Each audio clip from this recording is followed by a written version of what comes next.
What is phrase? और sentence phrase को भी जोड़ता है। फ्रेज और क्लॉज के बीच का डिफरेंस देख लो। Phrase is a group of words. शब्दों के समूह को हम फ्रेज बोलते हैं, ठीक है। Phrase is a group of words, ठीक है। फ्रेज एक वर्ड का नहीं होता है, फ्रेज दो या दो से अधिक वर्ड का होता है। शब्दों के समूह को फ्रेज बोलते हैं। और phrase no meaningful sense, phrase meaningful sense नहीं देता है। तो आप मुझे बोलोगे कि मैम ये क्यों नहीं मीनिंगफुल सेंस देता है? क्यों? क्योंकि इसके पास सब्जेक्ट वर्ब का कॉम्बिनेशन नहीं होता है, कर्ता और क्रिया वाला कॉम्बिनेशन नहीं होता है। किसी भी वर्ड को, किसी भी वाक्य को मीनिंगफुल सेंस देने के लिए उसमें सब्जेक्ट और वर्ब का आना जरूरी है, ठीक है। सब्जेक्ट वर्ब का कॉम्बिनेशन आना जरूरी है। बट फ्रेज के पास, फ्रेज तो सिर्फ शब्दों का समूह है, ये मीनिंगफुल सेंस नहीं देता है क्योंकि इसके पास सब्जेक्ट वर्ब का कॉम्बिनेशन नहीं होता है, ठीक है, नहीं होता है। मैं अलग अलग से आपको बताऊंगी। जैसे मैंने अगर किसी स्टूडेंट को बोल दिया ना, मैंने लिख दिया एट होम, एट होम लिख दिया, और लिख दिया एट होम और एट ऑफिस, एट ऑफिस, तो आप ये लिख दिया। अगर किसी बच्चे को बोल दिया ना घर में या ऑफिस में, तो आप बोलोगे मैम ये क्या बोल रहे हो, आपका सेंटेंस इनकम्प्लीट लग रहा है। किसी व्यक्ति को जाके मैंने बोल दिया एट होम और एट ऑफिस, उसको समझ भी नहीं आएगा। ये कोई वाक्य थोड़ी है, उसको समझ में नहीं आएगा। क्यों?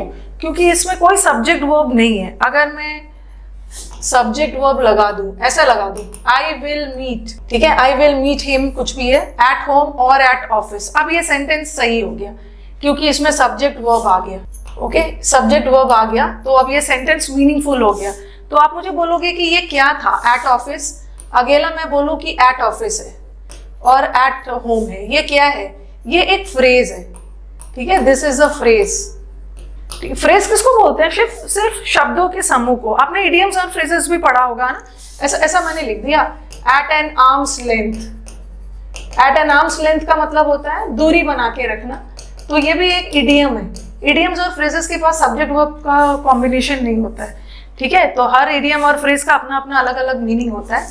तो अगर मैं पूछूं एट होम, ये वर्ड नहीं है, अकेला होम होता ना, अकेला होता होम और ऑफिस, तो ये क्या है? होम एक वर्ड है और ऑफिस भी एक वर्ड है, और इन दोनों वर्ड को कौन जोड़ रहा है? और, तो और हो गया कंजंक्शन। लेकिन यहाँ कंजंक्शन दो शब्दों को नहीं जोड़ रहा है, यहाँ पे कंजंक्शन फ्रेज को जोड़ रहा है। फ्रेज या तो दो वर्ड का होगा या तो दो से ज्यादा वर्ड का होगा। तो यहाँ पे जो और है एट होम और एट ऑफिस को जोड़ रहा है, ठीक है। अभी मैं बस बेसिक बता रही हूँ, उसके बाद हम लोग सीधा चलेंगे जहां से हमारा एरर्स आता है। तो कंजंक्शन का काम होता है फ्रेज को जोड़ना, फ्रेज को जोड़ना, I will meet you at home और एट ऑफिस। ओके, फ्रेज में भी तरह तरह के फ्रेज होते हैं, नाउन फ्रेज होता है, प्रेपोजिशनल फ्रेज होता है, एडवर्बियल फ्रेज होता है। अभी हम उस पर नहीं जाएंगे, यहाँ पे हम जाएंगे बस फ्रेज को फ्रेज से जोड़ रहे हैं। पहले मुझे बताओ ये समझ में आ रहा है व्हाट इज फ्रेज? फ्रेज शब्दों का समूह होता है। फ्रेज मिनिमम दो या दो से ज्यादा वर्ड का होता है। फ्रेज के पास मीनिंगफुल सेंस नहीं होता है। ओके, क्यों? क्योंकि फ्रेज के पास सब्जेक्ट वर्ब नहीं होता है। ये दोनों फ्रेज है, इसको मैं अकेला अकेला लिखती ना तो मीनिंगफुल सेंस नहीं देता, इसमें मुझे सब्जेक्ट और वर्ब डालना पड़ा मीनिंगफुल सेंस देने के, ठीक है।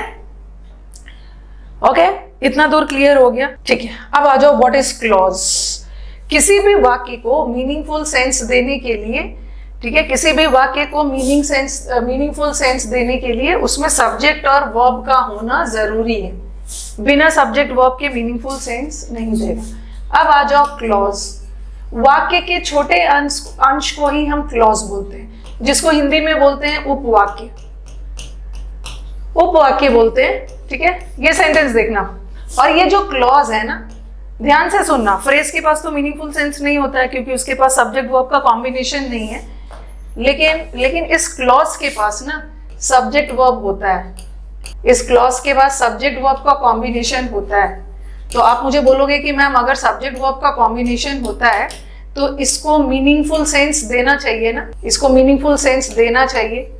लेकिन कभी मीनिंगफुल सेंस देना चाहिए, बट क्लॉज के पास ना सब्जेक्ट वर्ब का कॉम्बिनेशन होने के बावजूद भी वो कभी कभी मीनिंगफुल सेंस देता भी है, कभी कभी नहीं भी देता है। देखो कब देता है, कब नहीं देता है। जब भी सेंटेंस में इंडिपेंडेंट क्लॉज आ गया, दो तरह के क्लॉज होते हैं, एक इंडिपेंडेंट क्लॉज और दूसरा होता है डिपेंडेंट क्लॉज।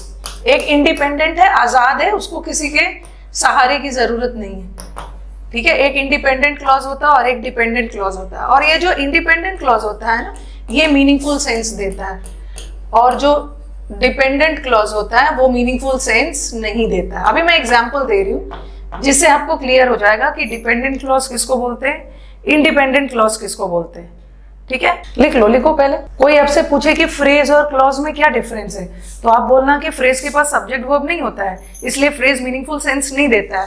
बट क्लॉज के पास सब्जेक्ट वर्ब होता है, लेकिन ये भी है कि कभी कभी ये देता भी है मीनिंगफुल सेंस, कभी कभी नहीं भी देता है। कब देता है? जब इंडिपेंडेंट क्लॉज हो। और मीनिंगफुल सेंस कब नहीं देता है? जब डिपेंडेंट क्लॉज हो। अब मैं आपको बताऊंगी कि ये डिपेंडेंट और इंडिपेंडेंट होता क्या है।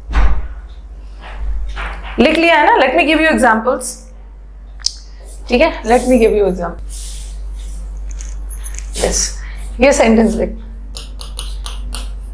He said that he would come, ठीक है। He said that he would come। और दूसरा मैंने लिखा if he comes I will go। अगर वो आता है तो मैं जाऊं। ये सेंटेंस देखो, यहां से लेकर यहां तक, ठीक है, यहां से लेकर यहां तक, ये पूरा क्या है? ये एक पूरा सेंटेंस है, ठीक है। यहां से लेकर यहां तक ये सेंटेंस है। A sentence starts with a capital letter and ends with a full stop. ये एक वाक्य है, और ये वाक्य क्या से बना है? ये वाक्य ना दो छोटे छोटे क्लॉज से बना है। क्लॉज को हिंदी में हम बोलते हैं उपवाक्य, वाक्य के ही छोटे अंश को क्लॉज बोलते हैं। तो देखो मैंने क्या बोला, ये सेंटेंस, ये देखना, अभी बोला था ना क्लॉज के पास सब्जेक्ट वर्ब होता है, फ्रेज के पास तो सब्जेक्ट वर्ब होता ही नहीं, बिल्कुल भी नहीं होता, इसीलिए तो मीनिंगफुल सेंस नहीं देता। बट क्लॉज के पास सब्जेक्ट वर्ब होता है, लेकिन कभी कभी ये मीनिंगफुल सेंस दे भी सकता है, कभी नहीं भी दे सकता है। ये सेंटेंस देखना, ये पूरा वाक्य दो क्लॉज से बना है। ये एक सब्जेक्ट है और ये एक वर्ब है, और सब्जेक्ट वर्ब मिलके क्या बना रहा है? क्लॉज। यहां देखो, ये एक सब्जेक्ट है और वुड कम क्या है? वर्ब है, और सब्जेक्ट वर्ब मिलके क्या बना रहा है? क्लॉज। ये पूरा एक वाक्य, यहां से लेकर यहां तक एक पूरा वाक्य है, और ये वाक्य दो क्लॉज से बना है। अब हम देखते हैं कि कौन सा क्लॉज डिपेंडेंट है और कौन सा क्लॉज इंडिपेंडेंट। पूरा बता रही हूँ। अगेन यहाँ पे देखो, ये सब्जेक्ट है और ये वर्ब है, ठीक है। सब्जेक्ट वर्ब मिलके क्लॉज। यहाँ भी एक सब्जेक्ट है और यहाँ भी एक वर्ब है, ये मिलके क्लॉज। अब हम डिसाइड करेंगे कि कहाँ पे डिपेंडेंट क्लॉज है और कहाँ पे independent clause. Okay, let us see कहाँ डिपेंडेंट है और कहाँ पे इंडिपेंडेंट। देखो, अगर मैं इतना लिख के सिर्फ छोड़ दूं, अगर मैं सिर्फ इतना लिख के छोड़ दूं, इफ ही कम्स और फुल स्टॉप डाल दूं, इतना लिख के छोड़ दूं, डोंट यू फील कि this sentence sounds incomplete? If he comes, अगर वो आता है, अगर वो आता है बोल के छोड़ दूं तो लग रहा है ना कि कुछ गड़बड़ है, आगे कुछ चाहिए। इस क्लॉज को किसी दूसरे क्लॉज का हेल्प चाहिए इसको कंप्लीट सेंस देने के लिए। Okay, this is making an incomplete sense. This clause needs the help of some other clause to give a meaningful sense. Okay, ये incomplete लग रहा है, ये incomplete लग रहा है। इसका मतलब है कि यहाँ if he comes बोल के छोड़ दोगे, incomplete लग रहा है, तो ये क्या है? dependent clause है। dependent clause का मतलब क्या है कि इसको किसी ना किसी दूसरे clause के सहारे की जरूरत है। बट मैं अगर इतना लिख के छोड़ दूं, ठीक है, मैं अगर इतना लिख के छोड़ दूं ना कि I will go, तो ये इसका तो मीनिंगफुल सेंस आ रहा है, मैं जाऊंगा। तो ये कैसा क्लॉज है? ये इंडिपेंडेंट है, ये आजाद है, इसको किसी के सहारे की जरूरत नहीं। Okay, this is a dependent independent clause और this is a dependent clause. Okay, और ऊपर वाला सेंटेंस देखो, ही सेड भी मैंने बोला मैंने बोला तुमसे ये एक बात उसने शेयर की थी, तो आप बोलोगे yes yes ma'am, he said, उसने कहा था मुझे। तो यहाँ ये कंप्लीट है, ठीक है। अब क्या कहा था नहीं कहा था वो अलग बात है। ही सेड, उसने कहा, सब्जेक्ट वर्ब आ रहा है, तो ये हमारा कैसा क्लॉज है? डिपेंडेंट है। अगर मैं यहां तक भी इसको बोलती हूँ ना, फिर भी सेंस दे रहा। और मैंने लिखा ही वुड कम, वो आएगा, सॉरी ये इंडिपेंडेंट है, सॉरी ये इंडिपेंडेंट है, ठीक है। और ही वुड कम, ये भी इंडिपेंडेंट है, ठीक है, ये भी इंडिपेंडेंट है। तो कभी कभी हमारे वाक्य में दो इंडिपेंडेंट आ सकता है, कभी कभी हमारे वाक्य में एक इंडिपेंडेंट और दूसरा डिपेंडेंट हो सकता है, लेकिन वाक्य में ना दो डिपेंडेंट नहीं आएगा। अगर दो डिपेंडेंट आ गया तब तो वो मीनिंगफुल सेंस देगा ही नहीं। या तो दोनों इंडिपेंडेंट हो या तो एक डिपेंडेंट हो और दूसरा इंडिपेंडेंट, ठीक है, दूसरा डिपेंडेंट। ओके, तो चलो ये तो समझ में आ गया ना। देख रहे हो क्लॉज, क्लॉज यहाँ ये भी यहाँ पे तो सब्जेक्ट वर्ब का कॉम्बिनेशन था, यहाँ तो सब्जेक्ट वर्ब का कॉम्बिनेशन था, और जहां भी सब्जेक्ट वर्ब का कॉम्बिनेशन आएगा तो मीनिंगफुल सेंस देना चाहिए था ना, बट यहाँ नहीं दे रहा है क्योंकि ये डिपेंडेंट क्लॉज है, ये डिपेंडेंट है, इसलिए ये नो मीनिंगफुल सेंस, ठीक है, यहाँ पे कोई मीनिंगफुल सेंस नहीं आ रहा है।